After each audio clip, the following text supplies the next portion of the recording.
বিভিন্ন বাসায় যায়, বিভিন্ন টিচিং এর শিকার হয়, কিশোর গ্যাংয়ের শিকার হয়। তোরা সকল স্কুলে আমরা এই প্রোগ্রামগুলো করব, তাদের সমস্যাগুলো সরাসরি আমাদের পুলিশের কাছে যাতে বলতে পারে, এই জন্য মূলত আজকের প্রোগ্রামটা করে।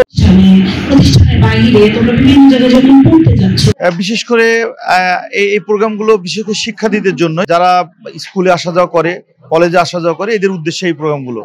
এই জন্য মূলত আজকের প্রোগ্রামটা আমাদের যারা স্কুলে টিনেজরা পড়াশোনা করে, আমাদের যে বাচ্চারা পড়াশোনা করে, তারা সবাই অনেকেই জানে না যে তাদের যে অধিকার আছে এবং তাদের যে রাস্তায় চলাফেরার অধিকার আছে, তাদের স্কুলে আসে তাদের মত প্রকাশের অধিকার আছে এবং পুলিশের সাথে তাদের একটু দূরত্ব আছে, এগুলো কমানোর জন্য এবং তাদের সমস্যাগুলো সরাসরি আমাদের পুলিশের কাছে যাতে বলতে পারে, এই জন্য মূলত আজকের প্রোগ্রামটা করে। এবং আমরা পর্যায়ক্রমে উত্তরার সকল স্কুলে আমরা এই প্রোগ্রামগুলো করব। আমরা শুরু করেছি যেহেতু উত্তরা হাই স্কুল আমার থানা এলাকার সবচেয়ে বড় প্রতিষ্ঠান, তো এটা দিয়ে শুরু করেছি। আমরা এখানে আরেকটি সেশন করাবো, আমরা ডে শিফটে আমরা একটা সেশন করাবো পরবর্তীতে।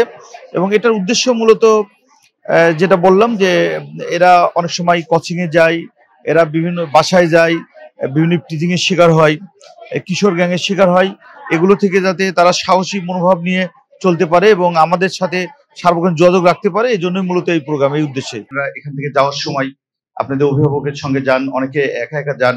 আমরা সবসময় আমাদের পুলিশের গাড়িগুলো আপনাদেরকে নিরাপত্তা দেওয়ার চেষ্টা করি আমরা। এবং স্যার আজকের বিষয়বস্তু নিয়ে বিস্তারিত আলোচনা করবেন।